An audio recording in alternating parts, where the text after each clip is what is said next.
दोस्तों, अब तक की कहानी में हमने देखा कि एक अनजान वायरस फैलने की वजह से धरती पर मौजूद सभी इंसान मारे जाते हैं, लेकिन पता नहीं कैसे फिलिप नाम का एक आदमी जिंदा बच जाता है और इंसानों की तलाश में इधर उधर भटकता रहता है। लेकिन जब उसे कोई नहीं मिलता तो वो परेशान होकर अपनी जान देने का फैसला करता है। अब इससे पहले कि वो ये गलत कदम उठाता, उसकी नजर वहाँ पर एक औरत की टंगी हुई ब्रा पर पड़ती है, जिसका मतलब था कि उसके अलावा एक और इंसान अभी भी जिंदा है। और तभी उसकी मुलाकात होती है कैरल से। फिलिप कैरल को अपने घर ले आता है और उससे शादी कर लेता है ताकि वो दोनों साथ में बच्चे पैदा करके धरती पर जनसंख्या को आगे बढ़ा सकें। जिसके बाद सब कुछ मस्त चल रहा होता है, पर तभी उनकी मुलाकात एक और लड़की से होती है जिसका नाम मेलिसा होता है। अब मेलिसा इतनी खूबसूरत होती है कि फिलिप उसे देखते ही लट्टू हो जाता है और उसे पटाने की नाकाम कोशिश करने लगता है। और फिर एक दिन जब वो और मेलिसा साथ में होते हैं, तब मेलिसा उसे बताती है कि मैं इतने सालों से अकेले रह रहकर पक चुकी हूँ, मेरी भी कुछ जरूरतें हैं जिन्हें मैं पूरा करना चाहती हूँ। जिसके बाद वो दोनों फैसला करते हैं कि वो दोनों भी साथ में सुहागरात मनाकर जनसंख्या को बढ़ाने के इस कार्यक्रम में अपना योगदान देंगे। लेकिन इससे पहले कि फिलिप मेलिसा के साथ कुछ कर पाता, तभी वहाँ पर एक कार आती है जिसमें से निकलता है टॉड नाम का ये मोटा आदमी। वहीं मेलिसा टॉड के लुक्स और उसके अच्छे नेचर से इंप्रेस हो जाती है, और क्योंकि टॉड की शादी पहले ही कैरल से हो चुकी थी, इसलिए वो फिलिप को छोड़कर टॉड के साथ सुहागरात मना लेती है। जिसके बाद से टॉड और मेलिसा रिलेशनशिप में आ जाते हैं। लेकिन ये बात फिलिप को बर्दाश्त नहीं होती और वो मेलिसा को टॉड से छीनने की बहुत कोशिश करता है। लेकिन मेलिसा टॉड के प्यार में इतनी पागल हो चुकी थी कि वो उसके अलावा किसी और को देखना भी नहीं चाहती थी। जिस सबसे परेशान होकर एक दिन जब फिलिप ऊपर वाले को कोस रहा था, तभी उसके सामने एक गाड़ी आकर रुकती है जिसमें से दो खूबसूरत लड़कियां बाहर निकलती हैं, जो फिलिप को देखकर बहुत खुश होती है कि उनके अलावा कोई और भी है जो इस धरती पर जिंदा बचा है। जिसमें इस जवान वाली का नाम गेल और इस बूढ़ी औरत का नाम एरिका होता है, जो उसे पूछती है कि क्या तुम वही इंसान हो जिसने टाउन के बाहर वाले बोर्ड पर लास्ट मैन अलाइव लिखा है। फिलिप कहता है कि हाँ, वो मैंने ही लिखा था। गेल पूछती है कि क्या तुम यहाँ पर अकेले रहते हो या तुम्हारे साथ कोई और भी है। जो सुनकर वो सोचने लगता है कि क्या मैं इन्हें उन नीच और घटिया लोगों के बारे में बताऊं या नहीं, क्योंकि मेरी किस्मत जैसी चल रही है, लगता है ये लड़कियां भी हाथ से जाएंगी। इसलिए वो उनको कहता है कि हाँ, मैं अकेला हूँ। जो सुनकर वो लड़कियां खुश हो जाती हैं और फिर वो तीनों एक दूसरे से गले मिलते हैं। आगे वो एक बड़े से होटल को रहने के लिए चुनते हैं और खुश होकर एक शैंपेन की बोतल खोलते हैं। फिर फिलिप उनसे उनका नाम पूछता है और हमेशा की तरह उनकी तारीफ करने लगता है, क्योंकि वो उन दोनों लड़कियों के साथ एक साथ सुहागरात मनाना चाहता था। जिस पर एरिका कहती है कि तारीफ तो हमारी नहीं तुम्हारी होनी चाहिए, क्योंकि अगर तुम उस बोर्ड पर अपने बारे में नहीं लिखते तो हम दोनों अकेले ही इधर उधर भटकते रहते। तभी गेल कहती है कि हमें तो लग रहा था कि इस धरती पर हम सिर्फ दो औरतें ही जिंदा बची हैं, और हमें ये हमेशा डर लगा रहता था कि हम दोनों मिलकर कैसे जनसंख्या को आगे बढ़ाएंगे जब तक हमें कोई आदमी नहीं मिल जाता। इसी बीच जब फिलिप एरिका के खाली शैंपेन के गिलास को भरने लगता है, तभी गेल की नजर उसकी अंगूठी पर पड़ती है और वह उससे पूछती है कि क्या तुम शादीशुदा हो। अब इससे पहले कि फिलिप उन्हें कोई उल्टा जवाब देता, एरिका कहती है कि कोई बात नहीं, हम तुम्हारे पास्ट के बारे में जानकर क्या करेंगे, वैसे क्या आज रात को तुम हमारे साथ डिनर करोगे। जो सुनकर फिलिप खुश हो जाता है और उन्हें हाँ बोलकर सीधा सुपरमार्केट में चला जाता है कैरल के बताए हुए सामानों की शॉपिंग करने। जो सब सामान देखकर कैरल बहुत खुश होती है, लेकिन तभी वो उस सामान के अंदर उस होटल का साबुन देख लेती है जिसमें फिलिप कुछ देर पहले उन दोनों लड़कियों के साथ गया था। वो फिलिप से पूछती है कि तुम उस होटल में क्या करने गए थे। फिलिप कहता है कि अरे यार, कुछ नहीं करने गया था। कैरल कहती है कि मुझे सब पता है, दरअसल तुम मुझसे परेशान हो चुके हो और कुछ देर के लिए अकेले रहना चाहते हो। बताओ मैं सही बोल रही हूँ ना। अब फिलिप को जो मौका चाहिए था वो कैरल ने उसे खुद ही दे दिया था, इसलिए वो कहता है कि हाँ, तुम सही बोल रही हो, मैं वहाँ पर कुछ देर अकेले बैठने के लिए गया था और आज रात को भी मैं अकेले कैंपिंग पर जा रहा हूँ। जिसके बाद वो तैयार होता है और उछलता कूदता सीधा गैल और एरिका के पास पहुँच जाता है। वहाँ वो दोनों भी अच्छे से तैयार हो रखी थी और उन्होंने डाइनिंग टेबल को भी बहुत अच्छे से सजा रखा था। जिसके बाद वो तीनों डिनर करते हैं और दबाकर दारू पीते हैं। इसी बीच फिलिप उन्हें बताता है कि मेरी कैरल नाम की एक पत्नी थी जो कुछ सालों पहले मारी गई, जिसके गम से मैं कभी भी उभर नहीं पाया, यहाँ तक कि वो मुझे अभी भी हर जगह दिखाई देती है। जो दुख भरी कहानी सुनकर उन दोनों लड़कियों को भी बहुत बुरा लगता है कि यार इस बेचारे के साथ कितना गलत हुआ है। फिलिप कहता है कि सॉरी यारो, मैंने अपनी मरी हुई पत्नी की कहानी सुनाकर तुम सबका मूड खराब कर दिया।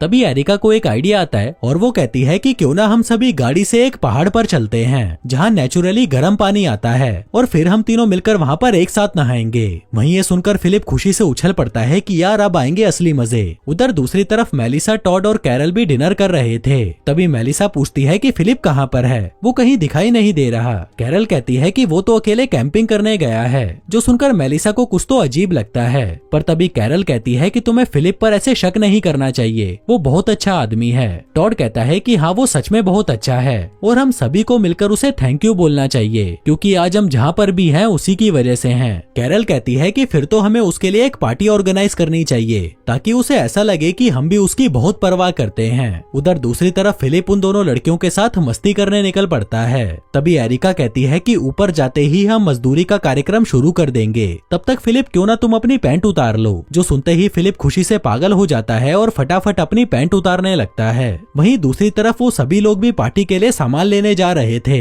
तभी एरिका को सामने से एक लाइट आती हुई दिखाई देती है, जिसको देखकर वो चौंक जाती है और कहती है कि शायद कुछ और इंसान भी है जो जिंदा बचे हैं। फिलिप कहता है कि छोड़ो ना यार उसे, वो कोई जुगनू वुगनू होंगे, लेकिन कोई उसकी बात नहीं सुनता और वो दोनों कार आमने सामने आकर रुक जाती हैं। तभी फिलिप चुपचाप पिछली सीट के नीचे जाकर छुप जाता है। फिर वो सभी कार से नीचे उतरते हैं और एक दूसरे को देखकर बहुत खुश होते हैं कि वाह यार इतने सारे लोग अभी भी जिंदा बचे हैं। तभी एरिका कहती है कि हमारे साथ एक मस्त आदमी भी है जिसके साथ हम ऊपर पहाड़ पर मजदूरी करने जा रहे थे, वैसे तुम लोगों को भी उससे मिलना चाहिए। जिसके बाद वो सभी एरिका की कार के पास आते हैं और उसे घेर कर खड़े हो जाते हैं। वहीं फिलिप जब थोड़ा सा बाहर झांक कर देखता है तो कैरल उसे पहचान लेती है। कहती है कि ये तो साला फिलिप है। गैल पूछती है कि तुम फिलिप को कैसे जानती हो। कैरल कहती है कि ये मेरा पति है। तभी फिलिप कार से बाहर निकलता है और सभी को बेवकूफ बनाने लगता है। कहता है कि दोस्तों मैं तो तुम लोगों के साथ मजाक कर रहा था। गेल कहती है कि अब तो हमें तुम पर बिल्कुल भरोसा नहीं, तुम हमसे ये बात कैसे छुपा सकते हो कि तुम किसी और जिंदा इंसान को नहीं जानते। फिलिप कहता है कि देखो मैं तुम दोनों को सरप्राइज देना चाहता था और ये सब मेरे ही प्लान का हिस्सा था। एरिका कहती है कि फिर उस बात का क्या जो तुमने हमसे कहा था कि तुम्हारी पत्नी मर चुकी है। वहीं ये सुनकर कैरल और बाकी लोगों के तो होश ही उड़ जाते हैं कि फिलिप तो साला एक नंबर का हरामी निकला। तभी फिलिप कैरल से कहता है कि मैंने ये तुम्हारे बारे में नहीं कहा था, मैंने तो किसी और कैरल के बारे में कहा था। वहीं उन सभी को अच्छे से पता था कि यहाँ पर चल क्या रहा है। जिसके बाद वो सभी अपनी अपनी कार में बैठकर वहाँ से चले जाते हैं और फिलिप को वहीं पर अकेला छोड़ जाते हैं। फिर अगली सुबह हम देखते हैं कि फिलिप पैदल ही अपने घर पहुँचने की कोशिश कर रहा है। उधर सभी लोग एक साथ बहुत खुश थे और एक दूसरे से बातें कर रहे थे। पर तभी फिलिप भी वहाँ पर पहुँच जाता है, जिसको देखकर सभी अपना मुंह घुमा लेते हैं। फिलिप उनसे बात करने की कोशिश करता है लेकिन वो लोग उसे कोई जवाब नहीं देते। फिलिप कहता है कि यार मेरे साथ ऐसा तो मत करो, मैं तो तुम्हारे साथ मजाक कर रहा था। जिसके बाद वो कैरल से बात करने उसके घर पर जाता है, पर कैरल तो वहाँ पर भूत बनने की एक्टिंग करने लगती है। वो पूछता है कि तुम ये क्या कर रही हो। कैरल कहती है कि तुमको नहीं पता, मैं तो मर गई थी ना इसलिए भूत बन गई हूँ। फिलिप कहता है कि ये सब बंद कर यार, देख मैं तुझे सच बताता हूँ, मैं उन लड़कियों के साथ मजदूरी करने के लिए पहाड़ पर जा रहा था, पर देख मैंने उनके साथ कुछ भी नहीं किया। लेकिन कैरल उसे गालियां देकर वहाँ से भगा देती है। कहती है कि आज के बाद कभी भी इस घर में घुस मत जाना। अब फिलिप उदास होकर सीधा अपने दोस्तों से मिलने आ जाता है। वो खुद को कोसने लगता है कि हर बार मेरे साथ ही ऐसा क्यों होता है और गंदी गंदी गालियां निकालकर वहीं टेबल पर सो जाता है। फिर अगली सुबह एरिका और गेल कैरल से दोस्ती करने आती हैं। वो उससे माफी मांगती हैं और कहती हैं कि हम तुम्हारी फीलिंग्स को हर्ट नहीं करना चाहते थे। कैरल पूछती है कि तुम क्या कोई बाजारू लड़कियां हो जो 1 घंटे पहले ही किसी आदमी से मिली और उसके साथ मजदूरी करने के लिए तैयार भी हो गई। गेल कहती है कि फिलिप ने हमें बताया था कि उसकी वाइफ मर चुकी है और वो धरती पर अकेला है। कैरल कहती है लेकिन तुम लोगों में इतनी तो अकल होनी चाहिए कि किसी आदमी के साथ सुहागरात मनाने से पहले उसका बैकग्राउंड पता कर लो, लेकिन तुम लोगों में इतनी हवस भरी पड़ी थी कि तुमने ये बात जरूरी ही नहीं समझी। उधर दूसरी तरफ फिलिप अपने दोस्तों से पूछता है कि भाइयों जल्दी से बताओ तुम कौन सी ड्रिंक पीना चाहोगे, और बारटेंडर की तरह बोतल को घुमा घुमा कर उनके लिए ड्रिंक्स बनाने की कोशिश करने लगता है, लेकिन वो ये भी नहीं कर पाता। उधर दूसरी तरफ मेलिसा और टॉड कैरल का हालचाल पूछने उसके पास आते हैं, लेकिन कैरल उनसे कहती है कि मुझे कुछ देर अकेला रहना है और हाँ मुझे किसी की हमदर्दी नहीं चाहिए, इसलिए तुम दोनों यहाँ से चले जाओ और मुझे मेरे हाल पर छोड़ दो। उधर फिलिप भी दारू पीकर वहीं पड़ा हुआ था, इस उम्मीद में कि कोई तो उसे लेने आएगा, लेकिन किसी को भी उसकी कोई परवाह नहीं थी। इसलिए अगले दिन वो चुपके से उन लोगों की बातें सुनने लगता है, जहाँ उसे पता चलता है कि सबको उसकी सच्चाई पता चल चुकी है और अब किसी को भी उससे कोई मतलब नहीं है। जो सब सुनकर वो और भी ज्यादा उदास हो जाता है और वापस उस बार में जाकर वहीं लेटा रहता है। कहता है कि साला किसी को मेरी परवाह ही नहीं है, क्या मैं इतना बुरा इंसान हूँ। फिर रात को जब सभी साथ में बैठकर बातें कर रहे थे तभी फिलिप भी वहाँ पर आता है और सभी से माफी मांगता है। कहता है कि ये सच है कि मैं गैल और एरिका के साथ मजदूरी करना चाहता था, इसलिए मैंने ये झूठ बोला, और हाँ मैं मेलिसा के साथ भी सुहागरात मनाना चाहता था। मुझे जनसंख्या बढ़ाने से कोई मतलब नहीं था, मुझे तो बस मेलिसा के मजे लेने थे और हर हाल में मजे लेने थे। जिसके बाद वो कैरल से कहता है कि मैंने सबसे ज्यादा तुम्हारे साथ गलत किया, मैंने कभी भी तुम्हारी परवाह नहीं की। दरअसल हमें कभी शादी करनी ही नहीं चाहिए थी। उस दिन जब मैंने तुम्हें शादी के लिए प्रपोज किया था वो सब भी एक झूठ ही था। जो कहकर वो वहाँ से चला जाता है। आगे वो अपने दोस्तों के पास जाकर उन्हें बताता है कि मैंने उन लोगों को सब कुछ सच बता दिया और अब मुझे अंदर से बहुत अच्छा लग रहा है क्योंकि मैंने पहली बार कोई सही काम किया। तभी वहाँ पर कैरल आती है और उसे एक फाइल देती है जिसके अंदर डिवोर्स पेपर्स थे। फिलिप पूछता है कि क्या तुम ये सच में करना चाहती हो? वो कहती है कि हाँ, क्योंकि तुम मेरे साथ खुश नहीं हो और मैं बस तुम्हें खुश देखना चाहती हूँ। चलो अब इन पेपर्स पर साइन करो। जिसके बाद फिलिप उन पेपर्स पर साइन कर देता है और फाइनली उन दोनों का डिवोर्स हो जाता है। फिर वो दोनों एक दूसरे से गले मिलते हैं और कैरल वहाँ से चली जाती है। जिसके बाद फिलिप अपने दोस्तों से कहता है कि भाइयों अब मैं पूरी तरह सिंगल हूँ और अब मैं जिसके चाहूँ उसके होल में गोल कर सकता हूँ। आगे जब सभी साथ में बैठे थे तभी कैरल और फिलिप वहाँ पर आते हैं। जिसके बाद कैरल सबको बताती है कि हम दोनों ने आपसी सहमति से तलाक ले लिया है। फिलिप कहता है कि दरअसल हम दोनों एक दूसरे को खुश देखना चाहते थे, इसलिए हमने दिल पर पत्थर रखकर ये फैसला लिया है। जिसके बाद वो दोनों शैंपियन का गिलास उठाते हैं। फिलिप कहता है कि कैरल मैं दुआ करूंगा कि आगे जाकर तुमको एक अच्छा पति मिले जो तुम्हें वो खुशी दे सके जो मैं नहीं दे पाया। जिस पर कैरल कहती है कि आपका बहुत बहुत धन्यवाद। अब क्योंकि सब कुछ ठीक हो चुका था तो एरिका हारमोनियम उठाती है और सबको एक मधुर संगीत सुनाने लगती है।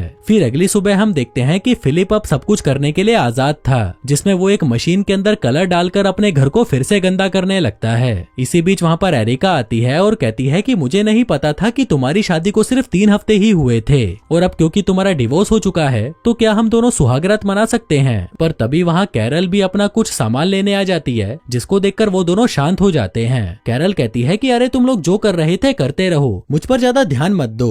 एरिका कहती है कि फिर तय रहा, कल दोपहर 3 बजे तुम मेरे घर पर आ जाना मेरे खेत में मजदूरी करने के लिए। वहीं दूसरी तरफ हम मेलिसा और टॉड को देखते हैं जहाँ टॉड मेलिसा के लिए दिल की शेप वाला पैनकेक बनाकर लाता है और उसे आई लव यू बोलता है, जिसके रिप्लाई में मेलिसा सिर्फ उसे थैंक यू बोलती है। वहीं फिलिप को कॉफी पीनी थी तो वह दूध लेने के लिए गाय के पास जाता है, पर तभी उसे खुश देखकर गैल उससे पूछती है कि क्या बात है, आज बड़ा मुस्कुरा रहा है। वो कहता है कि हाँ खुशी की बात तो है क्योंकि मैंने कैरल की खुशी के लिए उसे डिवोर्स जो दे दिया। गैल पूछती है कि अच्छा तो फिर तुम्हारा सुहागरात मनाने के बारे में क्या विचार है। वो कहता है कि मेरा विचार, मैं तो तैयार बैठा हूँ, तुम बताओ कहाँ हथियार लेकर आना है, मैं पहुँच जाऊंगा। गैल कहती है कि ठीक है फिर 5 बजे मिलते हैं। वो कहता है कि हाँ 5 बजे का टाइम बिल्कुल सही रहेगा क्योंकि मुझे 3 बजे कहीं और मजदूरी करने जाना है। जिसके बाद वो किसी जरूरी काम से कहीं जा रहा होता है और तभी उसे रास्ते में टॉड मिलता है जिससे वो पूछता है कि भाई क्या हुआ, तुम ऐसे मुंह लटकाकर बाहर क्यों घूम रहे हो। टॉड कहता है कि भाई मैंने थोड़ी देर पहले मेलिसा को आई लव यू बोला था पर उसने बदले में मुझे सिर्फ थैंक यू बोला। फिलिप कहता है कि यार ये सब तो होता रहता है, तू इस बात को दिल पे क्यों ले रहा है। देख यहाँ पर हम सिर्फ 2 ही जवान मर्द हैं, एक मैं और एक तू, और मेलिसा मुझसे तो नफरत करती है इसलिए वो तेरे को छोड़कर कहीं नहीं जाएगी। जो कहकर वो वहाँ से चला जाता है। आगे वो उस बोर्ड के पास जाता है जिस पर उसने लास्ट मैन अलाइव लिखा था और सीढ़ी लगाकर उस लिखे हुए को मिटाने लगता है क्योंकि अब जाकर तो उसकी लाइफ सेट हुई थी और वो ये बिल्कुल नहीं चाहता था कि कोई फिर से आकर उसकी खुशहाल जिंदगी में जहर घोल दे। जिसके बाद वो उस बोर्ड पर अपने शहर का नाम काटकर मूव टू टेम्पा लिख देता है, लेकिन तभी जिस सीढ़ी से वो ऊपर चढ़ा था वो अपने आप ही नीचे गिर जाती है। जिसके बाद 2 घंटे गुजर जाते हैं और वो जोर जोर से मदद के लिए चिल्लाने लगता है पर दूर दूर तक उसकी सुनने वाला कोई नहीं था और तो और वो इतनी ऊंचाई से कूद भी नहीं सकता था। उधर 3 बज चुके थे और एरिका एक महंगी सी शैंपेन लेकर फिलिप के घर पर आती है और उसका नाम पुकारते हुए उसे पूरे घर में ढूंढने लगती है, लेकिन वो उसे कहीं नहीं मिलता। वहीं अपना फिलिप जिसकी किस्मत कुत्ते की टट्टी से लिखी थी वो धूप में अपनी पैंट उतारकर थोड़ी सी छाया करने की कोशिश कर रहा था, लेकिन तभी उसकी पैंट भी हवा में उड़ जाती है। जिसके बाद 5 बज जाते हैं तो गैल भी फिलिप के घर पहुंच जाती है और वहाँ एरिका को देखकर पूछती है कि तुम यहाँ पर क्या कर रही हो। वो कहती है कि मैं तो मजदूरी करवाने आई थी। गैल कहती है कि मैं भी यहाँ पर मजदूरी करवाने आई थी पर वो साला तो यहाँ पर है ही नहीं। इसी बीच कैरल भी वहाँ पर आ जाती है और उन दोनों को देखकर कहती है कि आखिर तुम दोनों बाजारू ही निकली। उस बंदे बंदे का डिवोर्स हुए अभी एक दिन भी नहीं हुआ और तुम दोनों ने बिल्कुल भी समय बर्बाद नहीं किया और सीधा उससे मजदूरी करवाने एक साथ ही आ गई। जिसके बाद अगले दिन की दोपहर हो जाती है और इतनी कड़ाके की धूप में अब फिलिप की हालत खराब हो चुकी थी। वो खुद को धूप से बचाने की नाकाम कोशिश करने लगता है, लेकिन इसका कोई फायदा नहीं होता। वहीं शाम के समय कैरल अपने लिए कॉफी लेने जाती है, जहाँ पर गेल और एरिका भी मौजूद थी। कैरल उनसे पूछती है कि फिर क्या हुआ, मेरे एक्स हस्बैंड ने तुम्हें संतुष्ट किया या नहीं। वो कहती है कि नहीं, क्योंकि वो तो आया ही नहीं। जो सुनकर कैरल चौंक जाती है कि ये कैसे पॉसिबल है कि फिलिप दो खूबसूरत लड़कियों के साथ सुहागरात मनाने ना पहुंचे। इसका मतलब है कि या तो वो किसी मुसीबत में है या फिर वो मर चुका है। उधर दूसरी तरफ हम फिलिप को देखते हैं जो एक ट्रॉली कार में लेटा होता है। फिर रात में कैरल सभी को इकट्ठा करती है और कहती है कि फिलिप 24 घंटों से लापता है और मुझे लगता है कि वो किसी मुसीबत में हो सकता है। जिस पर मेलिसा कहती है कि मुझे नहीं लगता वो किसी मुसीबत में है, शायद वो मजदूरी करने की खुशी में ज्यादा पीकर कहीं पड़ा होगा। और तभी वहाँ पर एक कार आती है जिसको देखकर सभी चौंक जाते हैं, क्योंकि वो कार फिलिप की तो नहीं थी। तभी उस कार में से एक काला आदमी बाहर निकलता है जिसने फिलिप को अपनी बाहों में उठा रखा था, जो उन सभी से पूछता है कि क्या ये आदमी तुम लोगों के साथ है। जिसे देखकर वो सभी चौंक जाते हैं कि साला एक और आदमी जिंदा है। वहीं उस जैसे मुस्टंडे को देखकर गैल और एरिका खुश हो जाती हैं, क्योंकि अब उन्हें सुहागरात मनाने के लिए फिलिप से भी तगड़ा बंदा मिल चुका था। अब ये काला आदमी कौन था और कितने और लोग हैं जो अभी भी जिंदा हैं, और क्या अपना फिलिप कभी सुहागरात मना भी पाएगा या वो हमेशा के लिए सिंगल ही रह जाएगा, वो सब हम देखेंगे इस सीरीज के आखिरी पार्ट में। धन्यवाद।